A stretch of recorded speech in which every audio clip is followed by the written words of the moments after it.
CCN ವಾರ್ತೆಗಳ ವಾರ್ತಾ ಸಂಚಿಕೆಗೆ ಲಕ್ಷ್ಮೀ ಗಾದ್ಗಿಮಡು ವಂದನೆಗಳು. ಇಂದಿನ ಮುಖ್ಯಾಂಶಗಳು. ವಿಮಾನ ಪತನ, ಮಹಾರಾಷ್ಟ್ರ ಡಿಸಿಎಂ ಅಜಿತ್ ಪವಾರ್ ದುರ್ಮರಣ. ಅಖಿಲ ಭಾರತ ವೀರಶೈವ ಲಿಂಗಾಯತ ಮಹಾಸಭಾ ಅಧ್ಯಕ್ಷ ಈಶ್ವರ್ ಖಂಡ್ರೆಗೆ ಸನ್ಮಾನ. ಜನವರಿ 30ರಿಂದ 24ನೇ ವಚನ ವಿಜಯೋತ್ಸವ. ಫೆಬ್ರವರಿ 1ರಂದು ನಗರದಲ್ಲಿ ವಚನ ಸಾಹಿತ್ಯದ ಭವ್ಯ ಮೆರವಣಿಗೆ. ಡಾಕ್ಟರ್ ಗಂಗಾಂಬಿಕೆ ಅಕ್ಕ. ವಿಮಾನದಲ್ಲಿ ಪುಣೆ ಪ್ರಚಾರಕ್ಕೆ ಹೋಗುತ್ತಿದ್ದ ಮಹಾರಾಷ್ಟ್ರದ ಉಪಮುಖ್ಯಮಂತ್ರಿಗಳಾದ ಅಜಿತ್ ಪವಾರ್ ಅವರು ಬುಧವಾರ ಬೆಳಗಿನ ಸಮಯದಲ್ಲಿ ವಿಮಾನ ಪತನದಿಂದ ಸಾವನ್ನಪ್ಪಿದ್ದಾರೆ. ಈ ಪ್ರಯಾಣಿಕರ ವಿಮಾನದಲ್ಲಿ ಹೋಗುತ್ತಿರುವ ಅವರ ಸಹಾಯಕ ಆಪ್ತರುಗಳು ಮತ್ತು ಇಬ್ಬರು ಪೈಲಟ್ ಸೇರಿ 5 ಜನರು ದುರ್ಮರಣ ಹೊಂದಿದ್ದಾರೆ.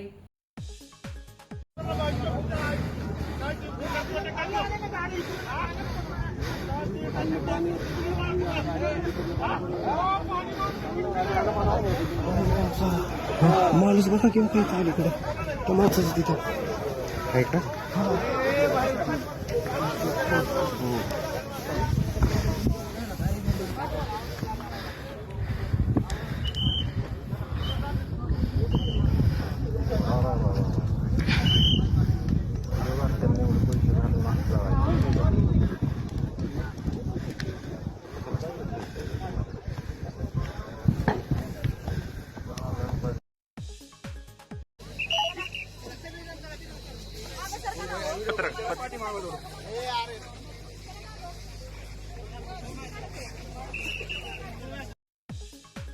ರಾಷ್ಟ್ರೀಯ ಅಖಿಲ ಭಾರತ ವೀರಶೈವ ಲಿಂಗಾಯತ ಮಹಾಸಭೆಯ ಅಧ್ಯಕ್ಷರಾಗಿ ಕೆಪಿ ವಿದ್ಯಾಸಂಸ್ಥೆಗೆ ಆಗಮಿಸಿದ ಜಿಲ್ಲಾ ಉಸ್ತುವಾರಿ ಸಚಿವರಾದ ಈಶ್ವರ್ ಖಂಡ್ರೆ ಅವರನ್ನ ಕೆಪಿ ವಿದ್ಯಾಸಂಸ್ಥೆಯ ವಚನ ಮಂಟಪದಲ್ಲಿ ಸಂಸ್ಥೆಯ ಅಧ್ಯಕ್ಷ ಬಾಬು ವಾಲಿ, ನಾಡೋಜ ಪರಮ ಪೂಜ್ಯ ಡಾಕ್ಟರ್ ಬಸವಲಿಂಗ ಪಟ್ಟದೇವರ ದಿವ್ಯ ಸಾನ್ನಿಧ್ಯದಲ್ಲಿ ಹೃತ್ಪೂರ್ವಕವಾಗಿ ಸನ್ಮಾನಿಸಿ ಅಭಿನಂದಿಸಿದರು.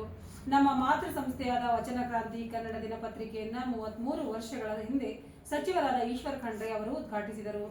ಅಂದಿನಿಂದ ಇಂದಿನವರೆಗೆ ನಾಡೋಜ ಪರಮ ಪೂಜ್ಯ ಬಸವಲಿಂಗ ಪಟ್ಟದೇವರ ಅಖಂಡ ಆಶೀರ್ವಾದ, ಈಶ್ವರ್ ಖಂಡ್ರೆ ಅವರ ಸಹಕಾರ ನಮ್ಮ ಮೇಲಿದೆ. ಇದೊಂದು ನಮ್ಮ ನಡುವಿನ ಅವಿನಾಭಾವ ಸಂಬಂಧ ಎಂದು ಬಾಬು ವಾಲಿ ನುಡಿದರು. ಈ ಶ್ರೇಷ್ಠ ವಚನ ಸಾಹಿತ್ಯ ಸಂರಕ್ಷಣೆ ಸ್ಮರಣೆಗಾಗಿ ಪ್ರತಿ ವರ್ಷ ವಚನ ವಿಜಯೋತ್ಸವ ಕಾರ್ಯಕ್ರಮ ಆಚರಿಸಲಾಗುತ್ತಿದೆ ಎಂದು ಬಸವ ಸೇವಾ ಪ್ರತಿಷ್ಠಾನದ ಅಧ್ಯಕ್ಷೆ ಡಾಕ್ಟರ್ ಗಂಗಾಂಬಿಕಾ ಅಕ್ಕ ನುಡಿದರು. ನಗರದ ಜಿಲ್ಲಾ ಪತ್ರಿಕಾ ಭವನದಲ್ಲಿ ಮಂಗಳವಾರ ನಡೆಸಿದ ಸುದ್ದಿಗೋಷ್ಠಿಯಲ್ಲಿ ಮಾತನಾಡಿದ ಅವರು, 24ನೇ ವಚನ ವಿಜಯೋತ್ಸವವನ್ನು ಜನವರಿ 30, 31 ಮತ್ತು ಫೆಬ್ರವರಿ 1ರಂದು 3 ದಿನಗಳ ಕಾಲ ಅರ್ಥಪೂರ್ಣವಾಗಿ ಆಚರಿಸಲಾಗುತ್ತಿದ್ದು, ಅಗತ್ಯ ಸಿದ್ಧತೆಗಳು ಭರದಿಂದ ನಡೆಯುತ್ತಿವೆ ಎಂದರು. ಜನವರಿ 30ರಂದು ನಡೆಯುವ ಮುಂಜಾನೆ 8 ಗಂಟೆಗೆ ಸಾಮೂಹಿಕ ಇಷ್ಟಲಿಂಗ ಪೂಜಾ ಯೋಗವು ಪೂಜ್ಯ ಸಿದ್ದರಾಮ ಶರಣರು ಬೆಲ್ದಾಳ್ ಹಾಗೂ ಇನ್ನಿತರ ಪೂಜ್ಯರ ಸಾನ್ನಿಧ್ಯದಲ್ಲಿ ನಡೆಯಲಿದ್ದು, ಬಸವ ಕಲ್ಯಾಣ ಕ್ಷೇತ್ರ ಸಮಿತಿ ಸಂಯೋಜಕ ಬಸವರಾಜ್ ಪಾಟೀಲ್ ಸೇಡಂ ಉದ್ಘಾಟಿಸುವರು. ಬಸವಾದಿ ಶರಣರ ವಚನಗಳು ಮಾನವ ಬದುಕಿನ ದಾರಿಯಲ್ಲಿ ಹಚ್ಚಿಟ್ಟ ದೀಪಗಳು. ಈ ಶ್ರೇಷ್ಠ ನುಡಿಗಳು ಇಂದು ನಮಗೆ ಉಳಿದು ಬಂದಿದೆ ರೋಚಕ ಸಂಗತಿ. ಶರಣರ ಬಲಿದಾನ ಹಾಗೂ ವೀರಗಾಥೆಯ ಕಾರ್ಯಗಳಿಂದ ಉಳಿದು ಬಂದಿರುವ ವಚನ ಸಾಹಿತ್ಯ ಸಂರಕ್ಷಣೆ ಸ್ಮರಣೆಗಾಗಿ ಪ್ರತಿ ವರ್ಷ ವಚನ ವಿಜಯೋತ್ಸವ ಕಾರ್ಯಕ್ರಮ ಆಚರಿಸಲಾಗುತ್ತದೆ. ಈ ವರ್ಷ 24ನೇ ವಚನ ವಿಜಯೋತ್ಸವವನ್ನು 30, 31 ಜನವರಿ ಮತ್ತು ಫೆಬ್ರವರಿ 1, 2026ರಂದು 3 ದಿನಗಳ ಕಾಲ ಅರ್ಥಪೂರ್ಣವಾಗಿ ಕಾರ್ಯಕ್ರಮವನ್ನು ಆಯೋಜನೆ ಮಾಡಲಾಗಿದೆ. ಜನವರಿ 30ರಂದು ಮುಂಜಾನೆ 8 ಗಂಟೆಗೆ ಸಾಮೂಹಿಕ ಇಷ್ಟಲಿಂಗ ಪೂಜಾ ಯೋಗದೊಂದಿಗೆ ಕಾರ್ಯಕ್ರಮ ಪ್ರಾರಂಭವಾಗುತ್ತದೆ. ಪೂಜ್ಯ ಶ್ರೀ ಸಿದ್ದರಾಮ ಶರಣರು ಬೆಲ್ದಾಳ್ ಹಾಗೂ ಇನ್ನಿತರ ಪೂಜ್ಯರ ಸಾನ್ನಿಧ್ಯದಲ್ಲಿ ನಡೆಯಲಿದ್ದು, ಬಸವ ಕಲ್ಯಾಣ ಕ್ಷೇತ್ರ ಸಮಿತಿಯ ಸಂಯೋಜಕರಾಗಿರ್ತಕ್ಕಂಥ ಶರಣರಾದ ಬಸವರಾಜ್ ಪಾಟೀಲ್ ಸೇಡಂ ಅವರು ಆ ಕಾರ್ಯಕ್ರಮವನ್ನು ಬೆಳಗಿನ ಕಾರ್ಯಕ್ರಮವನ್ನು ಉದ್ಘಾಟಿಸಲಿದ್ದಾರೆ. ಡಾಕ್ಟರ್ ವಿಜಯಶ್ರೀ ಬಶೆಟ್ಟಿ ಅವರು ಧ್ವಜಾರೋಹಣಗೈಯಲಿದ್ದಾರೆ ಹಾಗೂ ನಮ್ಮ ಡಾಕ್ಟರ್ CS ರಗಟೆಯವರು ಈ ಒಂದು ಗುರು ವಚನ ಪರಿಷಕಟ್ಟೆಯ ಗ್ರಂಥಕ್ಕೆ ಗೌರವಾರ್ಪಣೆಯನ್ನು ಅರ್ಪಿಸ್ತಾ ಇದ್ದಾರೆ. ವಾಣಿಜ್ಯ ತೆರಿಗೆ ಅಧಿಕಾರಿಗಳಾಗಿರ್ತಕ್ಕಂಥ ನಿವೃತ್ತ P. ರುದ್ರಪ್ಪ ಕುರ್ಕುಂದ ಅವರು ಅನುಭವವನ್ನು ನೀಡಲಿದ್ದಾರೆ. ಅದೇ ದಿನ 30 ತಾರೀಕಿನಂದು ಮುಂಜಾನೆ 11 ಗಂಟೆಗೆ ಕಾರ್ಯಕ್ರಮದ ಉದ್ಘಾಟನಾ ಸಮಾರಂಭ ಜರುಗಲಿದೆ. ಆ ಕಾರ್ಯಕ್ರಮದ ದಿವ್ಯ ಸಾನ್ನಿಧ್ಯವನ್ನು ಬಸವ ಕಲ್ಯಾಣ ಅನುಭವ ಮಂಟಪದ ಅಧ್ಯಕ್ಷರಾದ ನಾಡೋಜ ಪೂಜ್ಯ ಶ್ರೀ ಡಾಕ್ಟರ್ ಬಸವಲಿಂಗ ಪಟ್ಟದೇವರು ಹಾಗೂ ಹುಲಸೂರಿನ ಪೂಜ್ಯ ಶ್ರೀ ಡಾಕ್ಟರ್ ಶಿವಾನಂದ ಮಹಾಸ್ವಾಮಿಗಳವರ ದಿವ್ಯ ಸಾನ್ನಿಧ್ಯದಲ್ಲಿ ತೆಲಂಗಾಣ ರಾಜ್ಯದ ವಾರಂಗಲ್ದ ಪಾಲ್ಕುರಿಕೆ ಸೋಮನಾಥ ಕಲಾಪೀಠದ ಅಧ್ಯಕ್ಷರಾದ ಡಾಕ್ಟರ್ ರೂಪಾಲು ಸತ್ಯನಾರಾಯಣ ಅವರು ಆ ಕಾರ್ಯಕ್ರಮವನ್ನು ಉದ್ಘಾಟನೆ ಮಾಡ್ತಾ ಇದ್ದಾರೆ.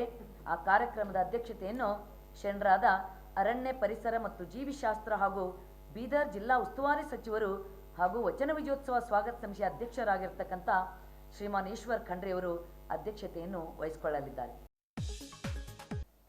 ಯಾಕಂದ್ರೆ ಪ್ರತಿ ವರ್ಷ ಇದು 24ನೇದು, ಬಟ್ ಈ ವರ್ಷದ ವಿಶೇಷತೆ ಇದೆ. ಯಾಕಂದ್ರೆ ನಾನು ಸಾಲಾಗಿ ನೋಡ್ತಾ ಇದ್ದೀನಿ, ರಾಷ್ಟ್ರೀಯ ಬಸವ ದಳ ಇದೆ, ಬಸವ ಕೇಂದ್ರ ಇದೆ, ಬಸವ ಬಳಗ ಇದೆ, ಕನ್ನಡ ಸಾಹಿತ್ಯ ಪರಿಷತ್ ಇದೆ, ಬಸವ ಸೇವಾ ಪ್ರತಿಷ್ಠಾನದ ನೇತೃತ್ವದಲ್ಲಿ ಅವರ ಅಡಿಯಲ್ಲಿ ಎಲ್ಲ ಸಂಘಟನೆಗಳು ಸಂಯುಕ್ತವಾಗಿ ಬಂದು ಈ ಸಲ ಆಚರಣೆ ಮಾಡಲಿಕ್ಕೆ ಪ್ರೋತ್ಸಾಹ ನೀಡ್ತಾರೆ. ಅದಕ್ಕೆ ಅನೇಕ ವಿದ್ವಾಂಸರು ಬಂದು ಯಾವ ಧರ್ಮದಿಂದ ಈ ಜಗತ್ತಿಗೆ ಶಾಂತಿ ಸಿಗಲಿಕ್ಕೆ ಸಾಧ್ಯ ಇದೆ ಎಂಬಂತ ಸಂದೇಶವನ್ನು ಜನಸಾಮಾನ್ಯರಿಗೆ ಕೊಡ್ಲಿಕ್ಕೆ ಬರ್ತಾ ಇದ್ದಾರೆ. ಅದಕ್ಕೆ ಅನೇಕ ರಾಜ್ಯಗಳಿಂದ, ಕೇರಳ ಇರ್ಬೋದು, ಆಂಧ್ರ ಇರ್ಬೋದು, ತೆಲಂಗಾಣ, ಮಹಾರಾಷ್ಟ್ರ, ಎಲ್ಲ ರಾಜ್ಯಗಳಿಂದ ಕೂಡ ಜನ ಬರ್ತಾ ಇದ್ದಾರೆ. ಅದಕ್ಕೆ ವಿಶೇಷವಾಗಿ ನಾನು ಬೀದರ್ ಜಿಲ್ಲೆಯ ಸಮಸ್ತ ಜನತೆಗೆ ಈ ಒಂದು ಎಲ್ಲ ಸಂಘಟನೆ ಪರವಾಗಿ ಬಂದು ಲಕ್ಷೋಪಲಕ್ಷ ಜನ ಬಂದು ಈ ಒಂದು ಸುಸಂದರ್ಭದ ತಾವು ಉಪಯೋಗಿಸಿಕೊಳ್ಬೇಕು, ಬಸವಣ್ಣ ತತ್ವವನ್ನು ಅಳವಡಿಸಿಕೊಳ್ಬೇಕು. ಎಲ್ಲರ ಉದ್ದೇಶ ಒಂದೇ ಇದೆ, ಬಸವ ತತ್ವ ಪ್ರಚಾರ ಆಗಬೇಕು, ಬಸವ ತಂತ್ರ ಸ್ವತಂತ್ರ ಆಗಬೇಕು, ಇಡೀ ಜಗತ್ತಿಗೆ ಮುಟ್ಟಬೇಕು, ಜಗತ್ತಿಗೆ